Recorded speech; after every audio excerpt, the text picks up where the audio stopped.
Welcome to Dollar Side Hustle, your go-to podcast for all things side hustle. Today we're diving into a popular one, Amazon Flex. So if you've ever thought about making some extra cash delivering packages, you're in the right place. That's right. We'll break down exactly what it is, how to get started, and how to make it work for you. Okay, let's unpack this. What exactly is Amazon Flex? It's a platform that lets you use your own car to make deliveries. Think of it like ride sharing, but for packages instead of people. You can deliver anything from groceries to restaurant orders. So I'm picturing myself cruising around, dropping off packages. But how do you actually get paid? You get paid for completing what are called blocks, which are essentially set time slots, usually a couple of hours long. You can see what blocks are available in your area through an app and choose the ones that fit your schedule. So it's all about flexibility. I could see how that would appeal to a lot of people. But the big question is, how much can you actually make doing this? That's where it gets really interesting. Earnings can vary depending on your location, the type of block you choose, and something called surge pricing. Surge pricing. Like when ride-sharing apps get more expensive during rush hour. Exactly. When demand is high, think weekends, holidays, peak hours, the pay per block goes up. Some drivers in busy cities are reportedly making $23 an hour after gas just from regular blocks, and that's before you factor in surge pricing. Wow, that's not bad at all for a side hustle. Especially if you can snag those surge price blocks. Right. And we've even seen reports of drivers making significantly more. There's a story about a driver who made $90 for a 3-hour block. The catch, they finished the entire thing in just 1 hour. Hold on. They did a 3-hour block in 1 hour. That's some next level efficiency. Is there a secret to doing that? It's not necessarily a secret, but there are definitely strategies you can use to maximize your earnings. For example, experienced drivers often target certain types of blocks that tend to be more profitable. We'll dive into some of those strategies later on. Okay, so you've got to be strategic about the blocks you choose. Yeah. What else should people know? One thing to keep in mind is that there are expenses involved. You have to factor in things like gas, vehicle maintenance, and potentially even higher insurance premiums when you're calculating your actual profit. Right. It's not all sunshine and surge pricing. Yeah. You have to be realistic about the costs involved. Exactly. We heard from drivers in the UK who found that fuel costs and vehicle depreciation could add up to 45 pence per mile driven. That's a significant chunk of your earnings right there. And it makes sense. The more you're driving, the more wear and tear on your vehicle. So it's not just about the money you make, but also the money you might have to spend to keep your car running smoothly. Precisely. You need to make sure this is actually going to be a profitable venture for you. All right, so we've covered the basics. What Amazon Flex is, how the pay structure works, and the importance of factoring in expenses. Now let's talk about how this side hustle can actually fit into your life. Can you make a living doing this, or is it best for some extra cash on top of a regular job? That's a great question, and it really depends on your individual circumstances. One of the biggest perks of Amazon Flex is its scheduling flexibility. You're not tied to a fixed schedule, so you can work around other commitments. Yeah, that's a huge plus for a lot of people. You could squeeze in a block after work or do a couple on the weekend. Exactly. We've heard stories of drivers who successfully balance Amazon Flex with full-time jobs, using it to make extra money on evenings and weekends. They're paying off debt, saving for vacations, or just giving themselves more financial breathing room. That's awesome. It shows that this can be a valuable tool for reaching your financial goals. But I imagine there are some downsides to relying solely on this for income, right? Absolutely. The main one is that the availability of blocks can fluctuate. It's not like a traditional job where you have guaranteed hours each week. The number of blocks available can vary depending on things like the time of year, the day of the week, even the weather. That makes sense. Yeah. It's the gig economy after all. It's not always going to be predictable. Right. So if you're thinking about doing this full time, that unpredictability can be stressful. It's all about finding the right balance and understanding the limitations of this type of work. Okay, so we've talked about the flexibility and the potential downsides of relying on it as your only income. Yeah. What about some real-world experiences? Have you heard any interesting stories from drivers? Oh, definitely. We've heard all sorts of anecdotes. For example, one driver told us they completed a 4-hour block in just 1 hour and 15 minutes. They only drove 12 miles that entire time. Wow, 12 miles in an hour and 15 minutes for a 4-hour block. They must have really known the area and been super efficient. Absolutely. There are definitely ways to optimize your routes and make the most of your time. Okay, so being efficient is key. Any other interesting stories? There was another driver who got paid $66 for delivering just 3 packages 40 miles away. That sounds like they got pretty lucky. They did. Sometimes you can score a block that's high paying for relatively little effort, but it's important to remember those are exceptions, not the rule. Totally. It's a luck of the draw sometimes. And then there was the driver who got paid for a shift, even though there was a glitch and they weren't assigned a route. Wow. Talk about a win. It sounds like these platforms can be a bit of a roller coaster with both exciting highs and frustrating lows, but overall it seems like a pretty cool way to make some extra money. It definitely can be, but there's one question that comes up a lot. Do new drivers have any advantages? Interesting. Is there any truth to that? Do you drivers have it easier? Based on what we've heard from drivers, it seems that new drivers might initially get more blocks. Really? Why do you think that is? It's not totally clear, but it could be that the platform prioritizes giving new drivers more opportunities early on to keep them engaged.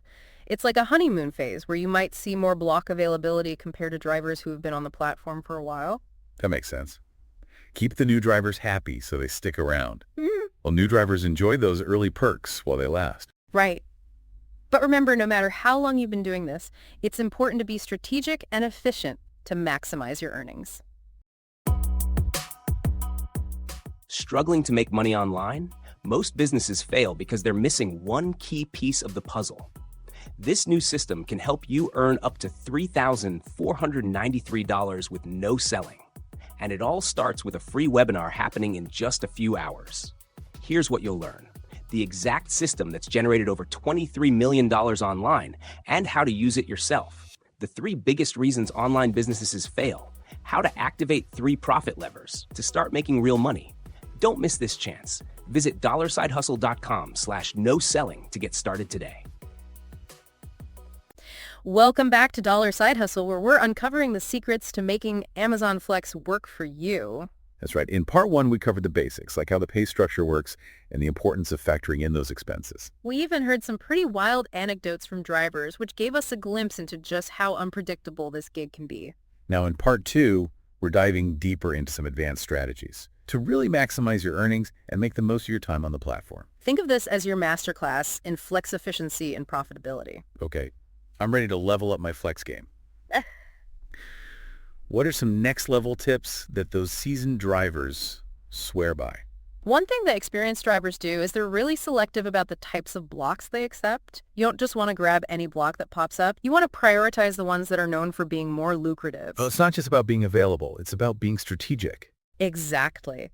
And remember those Whole Foods blocks we talked about earlier? Those are still a solid bet, especially on Sundays when people are doing their big grocery hauls for the week. Yeah, people tend to be pretty generous with tips when they're getting a whole week's worth of groceries delivered. But there's another type of block that can be even more profitable if you're quick enough to snag them. Instant offers. Instant offers. What are those? These are blocks that pop up last minute, Oh. often with higher pay because they need to be filled quickly. So I imagine those are super competitive. Yeah. How do you even have a chance of getting one? Well, one tip is to keep your location services turned on even when you're not actively using the app. That way the app can send you notifications about instant offers that become available near you. Ah, so it's like having a secret weapon. A heads up that gives you an edge over other drivers who might not be as tuned in. Exactly. It's all about staying ahead of the game. Okay, so being strategic about the types of blocks we choose and keeping our location services on for those instant offers. What else can we do to boost our earnings? Another key to success is mastering the art of efficiency, because time is money, especially in the gig economy. Right. The faster you can complete those deliveries, the more blocks you can potentially fit in. Exactly. And one of the biggest time savers is optimizing your delivery route. I was just thinking about that. I can see myself getting lost or wasting time trying to figure out the best order to do my deliveries. Any tips for making that process less overwhelming? Absolutely. There are actually apps and websites specifically designed to help you plan the most efficient route based on your delivery addresses. Wait, really? So I can just plug in all my stops and it'll tell me the best order to hit them all. Yep. It can be a lifesaver, especially if you're new to an area or if you have a lot of deliveries to make. That's amazing technology to the rescue once again. So we're talking about being strategic with our blogs, using route optimization tools. What else can we do to be super efficient? Well, here's a simple but often overlooked tip. Make sure your phone is fully charged before you start a blog. Oh yeah, that's a good one. There's nothing worse than having your phone die in the middle of a delivery, Yeah. especially if you're relying on it for navigation. Right. And it's also a good idea to have a car charger on hand, just in case. Definitely better to be safe than sorry. And while we're on the topic of being prepared, it's also a good idea to familiarize yourself with the areas you'll be delivering in. Yeah, I can see how Knowing the neighborhoods and common drop-off points could save a lot of time. Exactly. And if you're consistently delivering in the same area, you'll start to learn the little shortcuts and quirks that can shave minutes off your deliveries. It's all about those little efficiencies that add up over time. Right. And speaking of efficiencies, let's talk about something that can really boost your earnings tips. Okay, so we know that Whole Foods deliveries are good for tips, Mm-hmm. but are there any other strategies for getting those extra bucks? That's a great question. Tipping etiquette in the gig economy is a bit of a gray area. Unlike traditional delivery services where tipping is almost expected with something like Amazon Flex, it's not always clear if customers even realize they can tip. Right, and as a driver, it can feel a little awkward to bring it up. Exactly. But there are some subtle ways to increase your chances of getting tips without being too forward about it. Okay, I'm all ears. What are your tips for getting tipped? One of the most important things is to just provide excellent service. Be friendly, efficient, and go the extra mile to make the customer happy. Yeah, simple things like being communicative, sending a quick text when you're on your way, being careful with their packages. Those little touches can make a big difference. Absolutely. It's all about creating a positive experience. And that positive experience can lead to more tips. Right. And another tip is to consider your appearance. You don't need a full-on uniform, but just make sure you're presenting yourself professionally. Clean clothes, a neat appearance shows that you take your job seriously and you respect your customers. That makes a lot of sense. You never get a second chance to make a first impression. And in the world of gig work, where ratings and reviews are so important, those first impressions can make or break your success. So we're talking about great service, professional appearance. Any other subtle ways to encourage those tips? Some drivers swear by leaving a friendly note with the package. A note, like a little handwritten thank you. Exactly. Something short and sweet thanking the customer for their order and wishing them well. It's a personal touch that can go a long way. I love that idea. It shows that you're not just a random delivery person. You're a human being who appreciates their business. And those little gestures can really make a difference in how customers perceive you. So it's not about demanding tips or being pushy. It's about creating a positive experience and letting the customer know that you're grateful for their business. Exactly. And that can often lead to those extra dollars in your pocket. All right, so we've got some great strategies for boosting those earnings. Hmm. But before we move on to part 3, where we'll explore the potential downsides of Amazon Flex, I want to talk about something that's super important, safety. You're absolutely right. Safety should always be a top priority, especially when you're driving for a gig platform. Yeah. You're often driving in unfamiliar neighborhoods, sometimes at night. It's important to be aware of your surroundings. Exactly. You got to pay attention to your surroundings. Be cautious when approaching houses and trust your gut if something feels off. If it feels wrong, it probably is. And don't be afraid to skip a delivery or contact support if you ever feel unsafe for any reason. Your safety is more important than any delivery. Absolutely. And speaking of safety, it's also crucial to be mindful of traffic laws. Right. No distracted driving. Exactly. Yeah. Avoid using your phone while driving except for hands-free navigation, and always obey speed limits and traffic signals. Safety first, always. Another important safety tip is to make sure your vehicle is in good working order. You don't want to be stranded in the middle of nowhere with a flat tire or a dead battery. Right. So before you head out for a block, make sure you check your tire pressure fluids and lights. It's also a good idea to have a spare tire and a basic roadside emergency kit, just in case. It's always better to be prepared. And one more thing that I think is really important, let someone know where you're going when you're out on a block. That's a great point.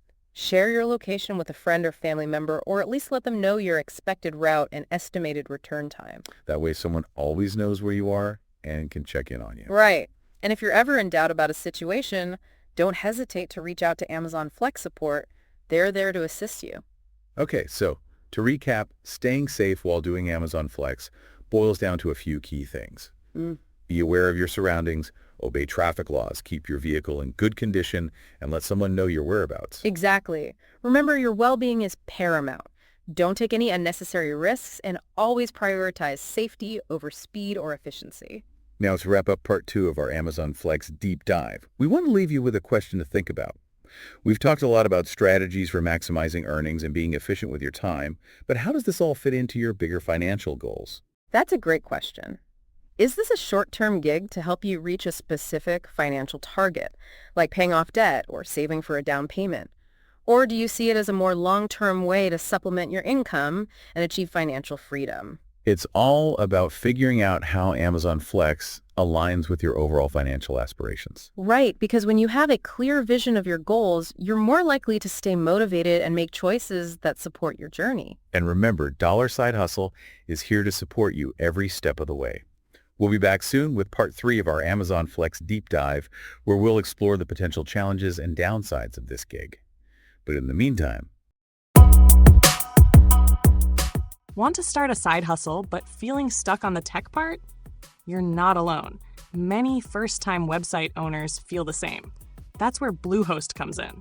As the top-rated web host, they make things super simple with an easy setup, plenty of features, and budget-friendly plans to help you launch your website fast. Plus, their 24/7 expert support has your back anytime you need help. Head to dollarsidehustle.com/Bluehost now and grab a whopping 88% discount. welcome back to Dollar Side Hustle. In parts 1 and 2, we covered a lot of ground, from the basics of how Amazon Flex works to some pretty savvy strategies to really maximize those earnings. Yeah, we even talked about safety. And you know how to stay aware of your surroundings while you're out there making those deliveries. But let's be real. No side hustle is perfect. There are always trade-offs, challenges, and things to watch out for. Exactly. So in this final part, we're going to be exploring some potential downsides and drawbacks of Amazon Flex. We want to give you the complete picture so you can make an informed decision. Okay, what are some things potential Flex drivers should be aware of? Well, one of the biggest challenges is just the unpredictability of block availability. Unlike a traditional 9 to 5, you don't have a set schedule or guaranteed hours. Yeah, we touched on that a little bit earlier.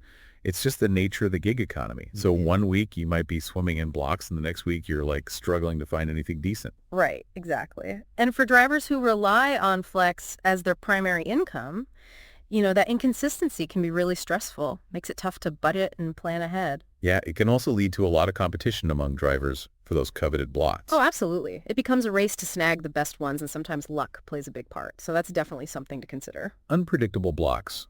Check.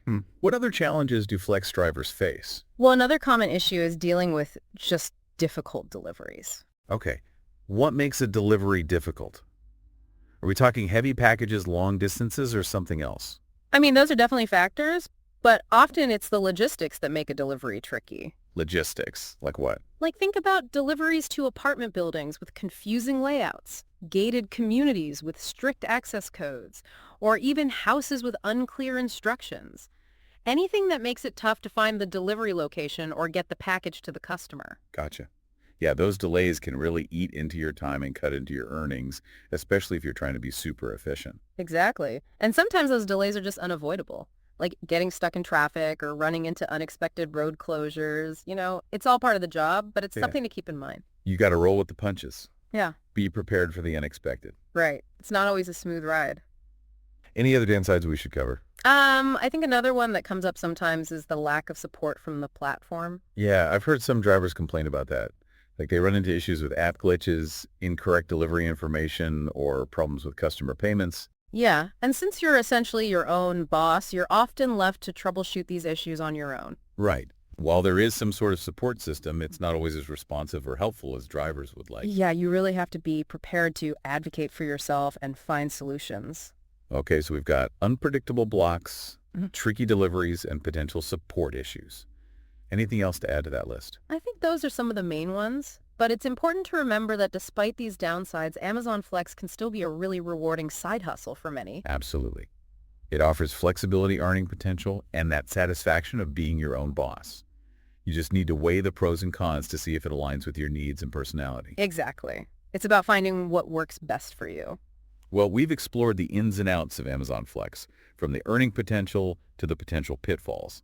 We've shared tips for maximizing earnings, staying safe, and navigating those gig economy challenges. Hopefully this deep dive has given you guys the tools and knowledge to decide if Amazon Flex is the right side hustle for you. And if you're ready to dive into the world of side hustles, be sure to check out the links down in the description. We've got some great resources that can help get you started. Just a heads up, those are affiliate links, and the commissions help keep this channel running. And no matter what path you choose, remember that financial freedom is within your reach. It's all about taking action, learning, and never giving up on your dreams. Thanks for joining us on this deep dive into Amazon Flex. We'll catch you next time on Dollar Side Hustle. Happy hustling!